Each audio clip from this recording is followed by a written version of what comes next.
देखिए, हरियाणा प्रदेश में ऐसे बहुत से उदाहरण हैं जो एक एक साल तक भी सीट खाली पड़ी रही, चुनाव नहीं हुआ। जैसे सांसद रतन लाल कटारिया का था, इससे पहले जसविंदर सिंह जी एमएलए होते थे, उनका था। तो मैं नहीं समझता वो इसकी ज़रूरत थी, ना तो रिजाइन की ज़रूरत थी मनोहर लाल जी को।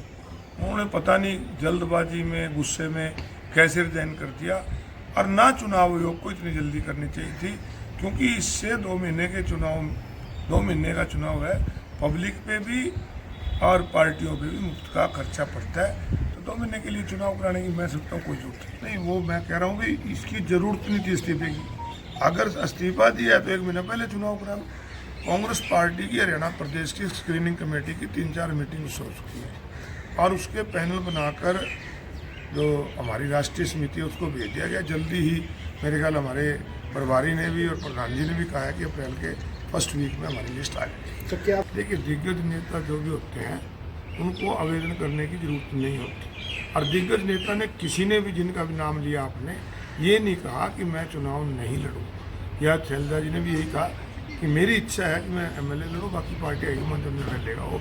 और दीपेंद्र जी अपने इलेक्शन की कैंपेन शुरू की हुई है। तो सारे हमारे, जिसको भी पार्टी उम्मीदवार बनाएगी, पूरी मजबूती से कांग्रेस पार्टी चुनाव क्षेत्र की हार तो पहले से ही बीजेपी ने मान ली, क्योंकि उनको कोई उम्मीदवार ही नहीं मिला। और जिस उम्मीदवार के ऊपर वो इतने आरोप लगाते थे कि ये तो कोड़ा चोर है, कोड़ा खा गए, और 5 मिनट पहले या 10 मिनट पहले उसको पार्टी ज्वाइन करी और फिर टिकट दे दी। तो मुझे नहीं लगता कि इनके पास कोई उम्मीदवार कुरुक्षेत्र में था। और ना केवल कुरुक्षेत्र में, आपने हिसार में देख लो ना, हिसार में इतनी जल्दबाजी की कि कोई भी इंडिपेंडेंट एमएलए जब तक विधानसभा की सदस्यता से इस्तीफा नहीं दे देता, वो किसी पार्टी को ज्वाइन नहीं कर सकता। और इस्तीफा लिया नहीं, उसको पार्टी ज्वाइन कर दी। अब स्पीकर वो चाहिए कि उसको अनसीटेड करे। हर पार्टी अपने बारे में कहती है, दूसरे के बारे में यही कहती है कि हम जीतेंगे, दूसरे की जमानत जब्त करा देंगे। परंतु ये फैसला तो जब 4 जून की गिनती होगी तब पता लगेगा कौन किसकी जमानत जब्त करे। ये एक प्रजातंत्र में ना एक बहुत बड़ा गलत काम हो रहा है। अभी पॉलिटिकल पार्टियां चुनाव ही न लड़ पाए, पहले उनके खाते सील कर दो, फिर उसको चुनाव जब सिर पे हो उस पर नोटिस दे दो। तो इस प्रकार की परंपराएं बहुत गलत हैं। देखिए, हरियाणा प्रदेश में ऐसे बहुत से उदाहरण हैं जो एक एक साल तक भी सीट खाली पड़ी रही, चुनाव नहीं हुआ। जैसे सांसद रतन लाल कटारिया का था, इससे पहले जसविंदर सिंह जी एमएलए होते थे, उनका था। तो मैं नहीं समझता वो इसकी ज़रूरत थी, ना तो रिजाइन की ज़रूरत थी मनोहर लाल जी को। उन्होंने पता नहीं जल्दबाजी में, गुस्से में कैसे रिजाइन कर दिया, और ना चुनाव आयोग को इतनी जल्दी करनी चाहिए थी, क्योंकि इससे 2 महीने के चुनाव, 2 महीने का चुनाव है, पब्लिक पे भी और पार्टियों पे भी मुफ्त का खर्चा पड़ता है। तो 2 महीने के लिए चुनाव कराने की मैं समझता हूँ कोई जरूरत नहीं। वो मैं कह रहा हूँ कि इसकी ज़रूरत नहीं थी इस्तीफे की। अगर इस्तीफा दिया तो 1 महीना पहले चुनाव करा लो।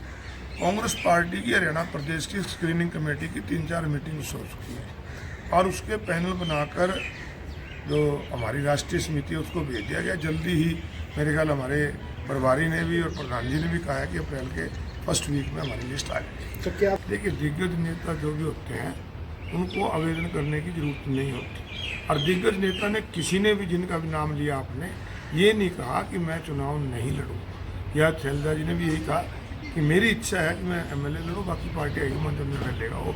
और दीपेंद्र जी अपने इलेक्शन की कैंपेन शुरू की हुई है। तो सारे हमारे, जिसको भी पार्टी उम्मीदवार बनाएगी, पूरी मजबूती से कांग्रेस पार्टी चुनाव क्षेत्र की हार तो पहले से ही बीजेपी ने मान ली, क्योंकि उनको कोई उम्मीदवार ही नहीं मिला। और जिस उम्मीदवार के ऊपर वो इतने आरोप लगाते थे कि ये तो कोड़ा चोर है, कोड़ा खा गए, और 5 मिनट पहले या 10 मिनट पहले उसको पार्टी ज्वाइन करी और फिर टिकट दे दी। तो मुझे नहीं लगता कि इनके पास कोई उम्मीदवार कुरुक्षेत्र में था।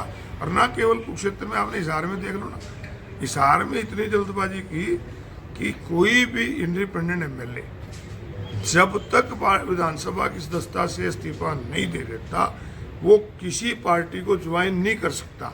और इस्तीफा लिया नहीं, उसको पार्टी ज्वाइन कर दी। अब स्पीकर वो चाहिए कि उसको अनसीटेड करे।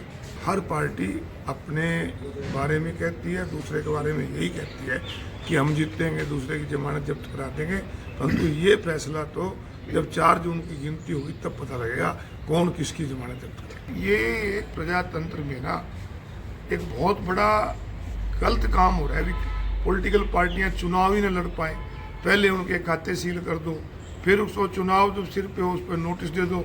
तो इस प्रकार की परंपराएं बहुत गलत हैं।